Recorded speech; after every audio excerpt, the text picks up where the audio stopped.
আসসালামু আলাইকুম। আপনাদের সাথে আছি আমি প্রিয়া আক্তার। রিয়ান কুকিং ব্লগে আপনাদের সবাইকে স্বাগতম।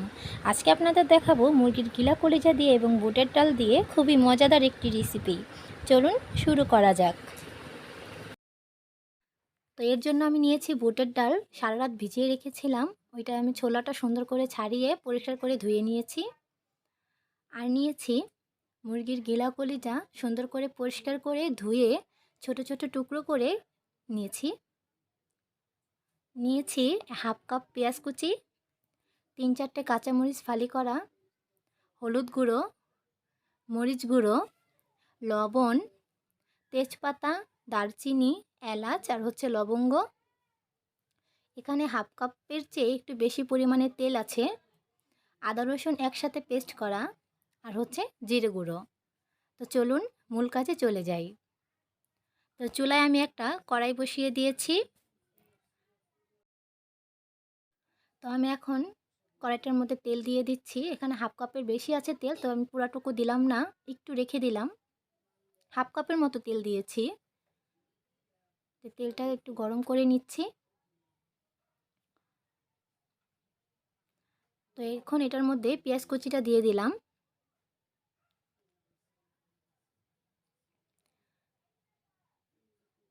পেঁয়াজ কুচিটা দিয়ে এখন এটা ভালো করে নেড়ে নেব। তো এখন আমি এটা একটু নেড়ে দিচ্ছি।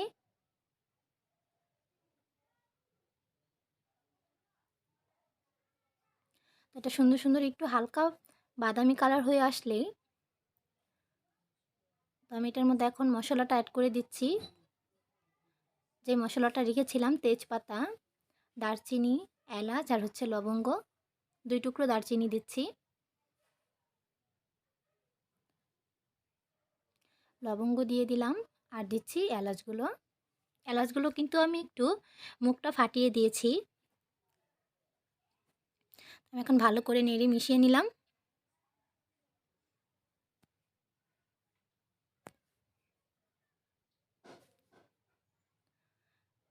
দেখুন পেঁয়াজটা কিন্তু হালকা হালকা বাদামি হয়ে আসছে আর মশলাটা অনেক সুন্দর একটা ফ্লেভার বের হয়েছে। তো আমি এখন কাঁচামরিচ ফালিগুলো দিয়ে দিলাম, দিয়ে আবার একটু নেড়ে নিচ্ছি। তো এখন আমি আদা রসুন যেখানে পেস্ট করা আছে ওগুলো দিয়ে দিব। এখানে আদাটা একটু বেশি আছে রসুনের চেয়ে। তো এখন এটা আমি দিয়ে দিলাম। এখন আবার ভালো করে আমি একটু মিশিয়ে নিচ্ছি, মিশিয়ে ভালো করে কষিয়ে নিচ্ছি। পেঁয়াজের সাথে আদা রসুনটা একটু ভেজে নিচ্ছি ভালো করে, তাহলে যে আদা রসুনের একটা গন্ধ থাকে ওটা থাকবে না। ভালো করে আমি নেড়ে নেড়ে ভালো করে ভেজে নিচ্ছি।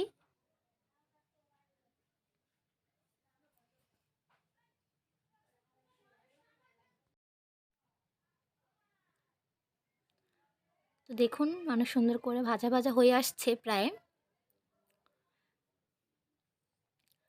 তো আমি এই পর্যায়ে পরিমাণ মতো লবণ অ্যাড করছি। আপনারাও পরিমাণ মতো লবণটা অ্যাড করবেন। অল্প পরিমাণেরই দিবেন প্রথম, তারপর আবার অ্যাড করতে পারবেন চেক করে। প্রথমে যদি বেশি হয়ে যায় তাহলে কিন্তু এটা স্বাদটাই নষ্ট হয়ে যাবে, তরকারির স্বাদটাই নষ্ট হয়ে যাবে। তাই যেই কিছুই রান্না করেন না কেন লবণটা প্রথমে একটু বুঝেই দিবেন, মানে কম পরিমাণেরই দিবেন, লাগলে পরে আবার অ্যাড করতে পারবেন। তা আমি সুন্দর করে ভেজে নিচ্ছি মশলাটা।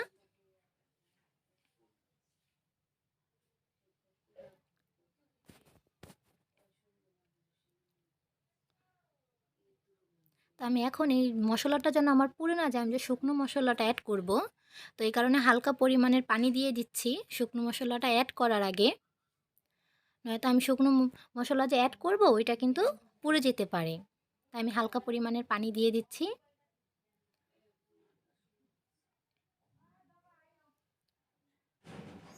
এখন আমি শুকনো মশলাটা অ্যাড করব, দিয়ে দিচ্ছি হলুদ গুঁড়ো 2 চা চামচ,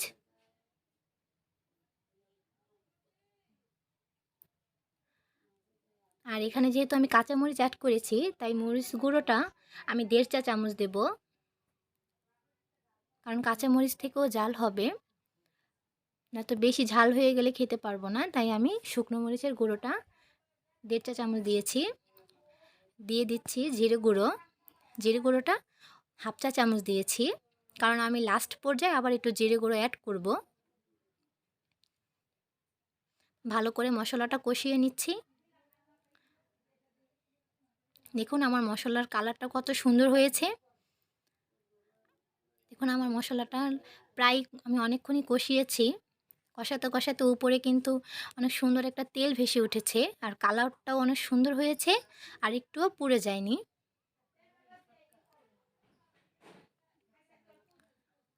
অনেক সুন্দর একটা ফ্লেভারও বের হয়েছে। আপনারা কিন্তু গুঁড়ো মশলাটা অ্যাড করার আগে একটু পানি দিয়ে নেবেন, তাহলে মশলাটা পুড়ে যাবে না।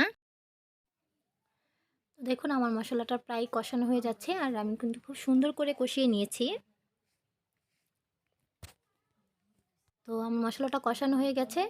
আমি এখন যে মুরগির গিলা কলিজাটা সুন্দর করে পরিষ্কার করে ধুয়ে রেখেছিলাম, ওইটা আমি এখন দিয়ে দিচ্ছি।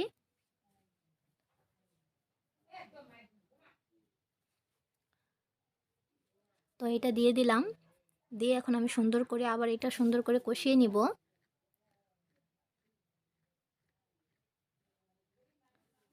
এটা দিয়ে কিন্তু ভালো করে নেড়ে দিবেন, আর ভালো করে কষাতে হবে।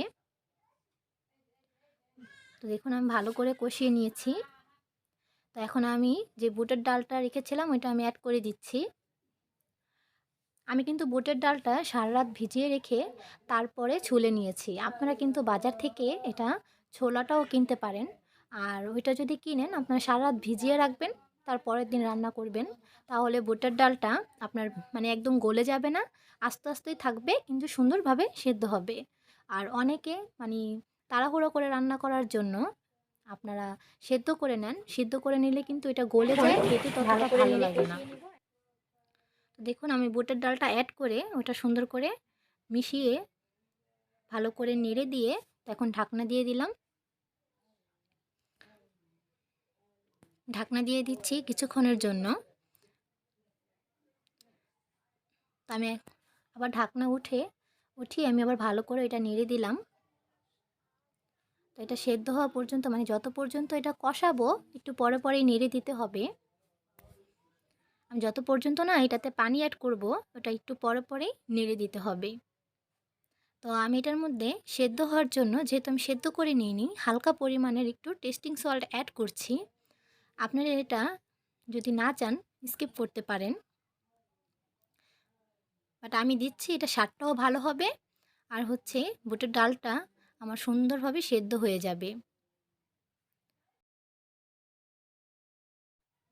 তো আমি ডালটা দিয়ে দেওয়ার পরে কিন্তু নেড়েই দিচ্ছি, অনবরত একটু পরে পরে নেড়ে দিচ্ছি, যেন যেহেতু আমি এখানে পানি অ্যাড করিনি নিচে কিন্তু লেগে যেতে পারে, আর নিচে লেগে গেলে কিন্তু এটার স্বাদটা ভালো হবে না, স্বাদটা কিন্তু একদমই বাজে হয়ে যাবে। তো আমি একটু পরে পরেই নেড়ে দিচ্ছি। তো এখন আবার একটু ঢাকনা দিয়ে দিলাম,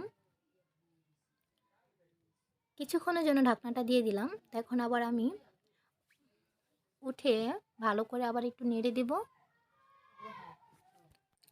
তো আমি ঢাকনাটা উঠিয়ে দেখুন প্রায় কিন্তু আমার এটা কষানো হয়ে আসছে, তেলটা আবার ভেসে উঠছে। আমি আবার ভালো করে একটু নেড়ে দিচ্ছি।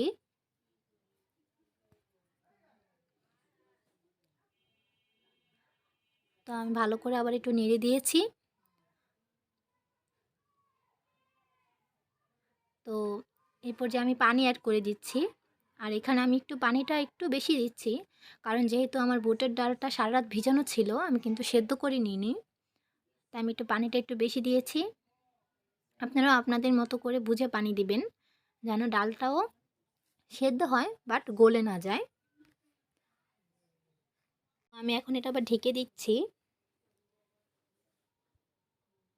তো আমি অনেকক্ষণ জাল করে নিয়েছি, জাল করার পর তো দেখুন আমার পানিটাও শুকিয়ে গেছে, আর হচ্ছে ডালটাও আমার প্রায় সেদ্ধ হয়ে গেছে। আমি একটু চেক করে নেব। তো দেখুন আমি একটা চেক করে নিচ্ছি, অনেক সুন্দর গলে গেছে, কিন্তু আমার ডালগুলো কিন্তু গলেনি, আস্তে আস্তেই আছে, কিন্তু অনেক সুন্দর সেদ্ধ হয়েছে। আপনারা যদি এরকম আস্তে আস্তে ডালের তরকারি খেতে চান, তাহলে সারা রাত ভিজিয়ে ওইটা রান্না করবেন, আগে সেদ্ধ করার কোনো প্রয়োজন নেই। এতে গ্যাসও নষ্ট হবে, আর হচ্ছে আপনাদের সময়টাও নষ্ট হবে। তো দেখুন আমি কিন্তু এটার বেশি গ্রেভি রাখবো না, যেইটুকু আছে এইটুকুই। আবার একদমই শুকনো শুকনো করব না। তো আমি লাস্ট পর্যায়ে জিরে গুঁড়ো দিয়ে দিচ্ছি উপর দিয়ে ছিটিয়ে। আর আমি কিন্তু লবণটা চেক করে নিয়েছিলাম, আমার আর প্রয়োজন হয়নি, আপনারা কিন্তু লবণটা চেক করে নেবেন। তো আমি জিরে গুঁড়ো ছিটিয়ে দিলাম। আমার তরকারিটা প্রায় হয়ে এসেছে, আমি এখন এটা নামিয়ে নিব। তো আমার রেসিপিটি যদি আপনাদের ভালো লেগে থাকে প্লিজ লাইক করবেন, কমেন্ট করে জানাবেন, আর বেশি বেশি শেয়ার করে দিয়ে আমার পাশে থাকবেন, আমার চ্যানেলটি সাবস্ক্রাইব করবেন। ধন্যবাদ সবাইকে।